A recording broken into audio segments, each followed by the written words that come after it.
Good afternoon, everybody. This is Raffy Gutierrez for another episode of Crossroads of Faith here on the YouTube channel Usapang Religion. As always, I want to thank everybody who's watching these videos for liking, subscribing, and sharing. We really appreciate the effort. And the ones who comment, we really hope that there will be more comments, especially the topic that I will be discussing this afternoon, which is probably a very controversial topic now here in the Philippines. And some of you who have been following me on Facebook probably already know what the topic's gonna be. But I want to give a more overarching perspective on the issue of divorce and why there seems to be a huge rift or gap between those who are anti and those who are pro. But my topic this afternoon kind of centers, or kind of like it's more of an overarching topic that will kind of explain to a deeper extent the issue of divorce and why it's a huge issue here in the Philippines. So the topic today is how religion affects moral decisions in society. So this also kind of like makes me segue to explain when people ask me why I was born, raised, and educated Catholic and ended up becoming very hardcore atheist / Zen Buddhist. And you will see in the talk that I will be doing this afternoon, part of a huge chunk of the reason why I became an atheist. So the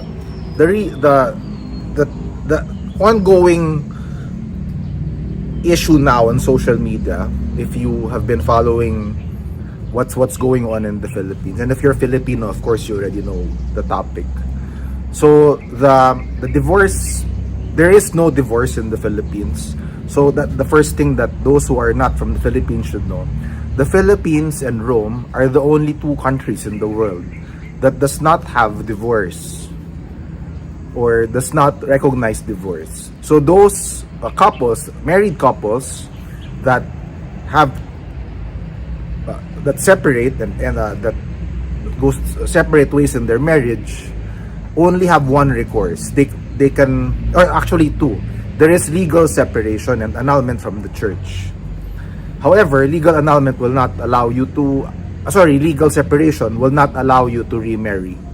And annulment is a very tedious, costly process that even if you pay somewhere in the neighborhood of all over like $100,000 US, isn't even guaranteed that you will actually get annulled, because at the end of the day, the tribunal assigned to handle your case might still decide that, whatever it is that you and for me and let's say my ex-wife went through, we just have to work through it, because obviously what God put together, humans cannot separate. Or okay, so that introduction said, the Philippines is actually now getting closer to the possibility of actually getting the divorce bill passed. So it passed it passed Congress on the third hearing. I think this was a few weeks ago. So this is now going to the Senate to be reviewed. And if it is passed by the Senate, now it is literally one step being signed by the President to become an absolute law in the Philippines. So if there will be a huge chance of divorce getting passed in the Philippines, it will be around this time. So what's going on?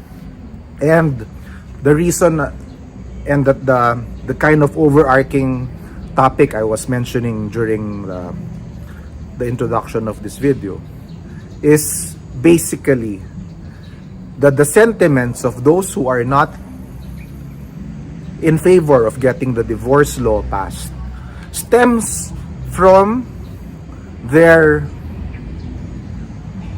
faith that they basically just refuse to question. The ones who say that divorce is against the laws of God, and that when two people get married, you are bound to by God to stay together for life, no matter what, right? Because it says, right, in the marriage vows, through sickness and health, to richer or poorer, right? So till death do us part. Okay. So the contention is the mindset of those that really drive this very, very, very, very deep belief that they want to impose on everybody. They believe that, at least I believe that they believe that everybody's relationship somehow just works out and becomes something that just basically lasts for life, right? So what am I trying to say? I've read in a lot of the comments in the sections of Facebook where I'm trying to post my ideas on why I support the divorce bill. People saying that it is a huge mistake to pass the divorce bill because this will encourage married couples, to just suddenly decide to break up and leave their children or end their marriage for no reason at all, just because the divorce law is passed. And to be honest, that doesn't make any sense at all.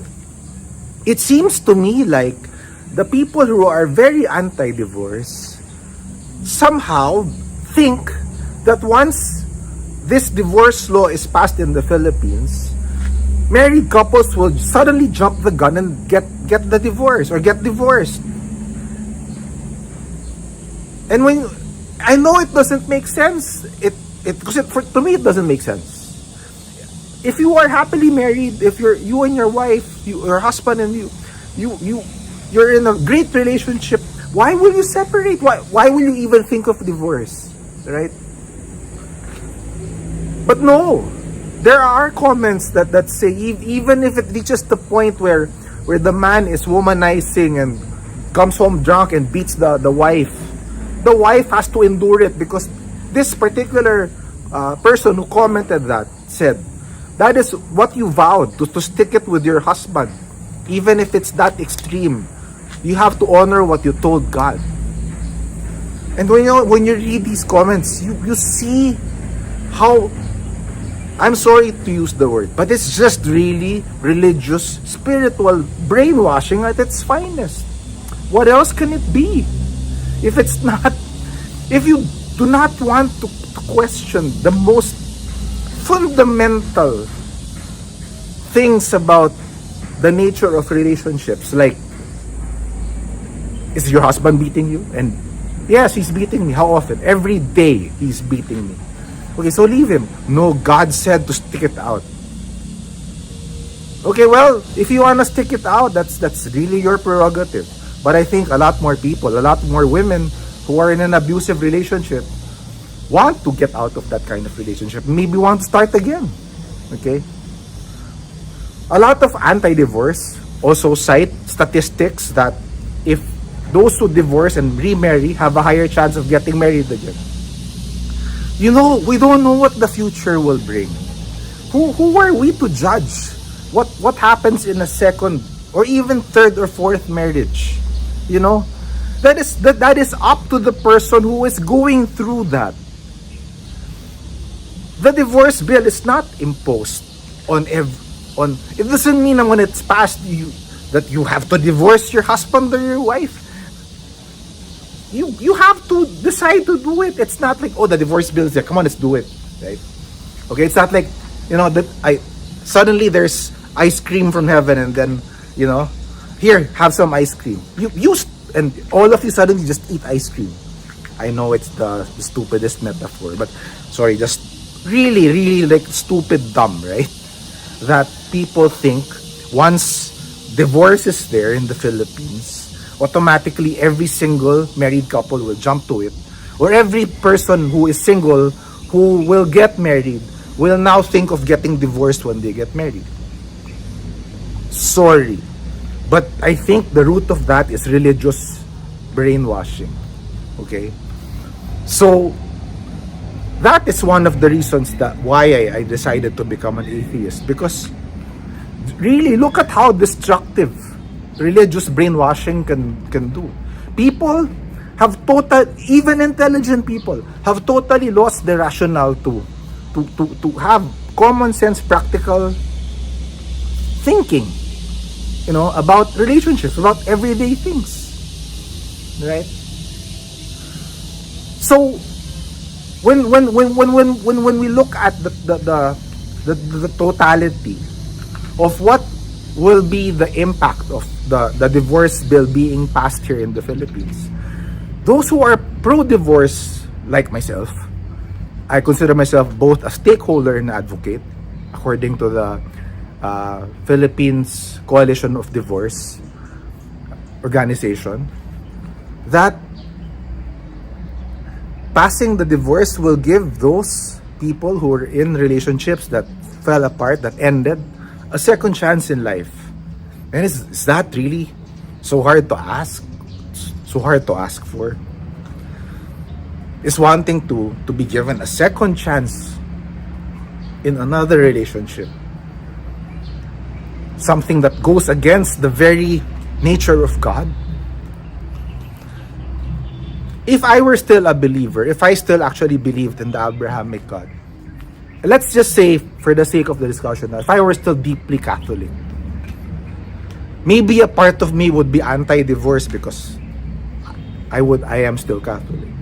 But a part of me would question, what kind of God would want a relationship that fell apart to be forced to come back together when there's really nothing there anymore?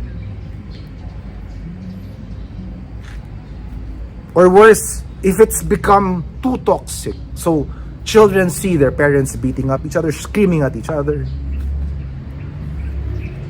to just give an opportunity to walk away and start again. People will rationalize or will say, well, you can get an annulment, Raffy. Well, you know what it takes to file for annulment here in the Philippines? First, it's only for rich people. Let's be honest, how many Filipinos now, couples who are just living in, who were previously married, because they cannot afford an annulment, but they have family, second family, third families. Ex is still bothering them for whatever reason. Is this the kind of society we want to have for another 500 years? I say 500 years because the Philippines was colonized by Spain for almost 500 years. And in that 500 years, religious indoctrination and brainwashing of the Catholic Church was very, very strong. That's why 80 to 90% of the Filipinos are Catholic. So I want to end this talk today making a call of action, or asking and really making a statement to those in the Senate, to the senators who are contemplating whether to support this bill or not to support this bill, to take a deep look at where their sense of judgment and morality is based on. Is it based on your religious bias? Is it based on your upbringing in the religion that taught you that there is only one absolute way to do things? And regardless of practicality, common sense, and even the more obvious reasons you discard because this is what you believe your faith tells you? Or are you going to take a look once and for all at the Philippines and where the Philippines is at in terms of how married couples are, how live-in couples are, how those who are single will be getting into relationships are? There are many other things that I want to add, but I don't want to convolute this talk to spin off it again into a million other directions. But I really hope that whoever will be against signing the divorce bill really take a look at the plight of especially the masses who cannot afford an annulment and who just want a second chance in life. Because the divorce, even though it might still be a little bit, well, it will still be difficult for the most part, but it will now be more attainable than the annulment. Give hope to those who have already lost it. So are you gonna be a senator that because of your faith continue the misery, the agony, the hellish conditions of toxic marriages because that's what your church says? Or are you gonna open your eyes and open your mind to see that the world is bigger than your religion, that God is bigger than your church, that God is in each one of us, even us atheists, even me, an atheist like me, if I were to believe in God? So this is where I will end my talk, and I hope that you guys share this video, and if it makes no sense, tell me why it doesn't make sense. If it makes sense, tell me why it makes sense. Thank you for listening. I'll see you again in the next video. This is Raffy Gutierrez on Crossroads of Faith on Usapang Religion channel. Please like, subscribe, and comment your thoughts below. Thank you very much for listening.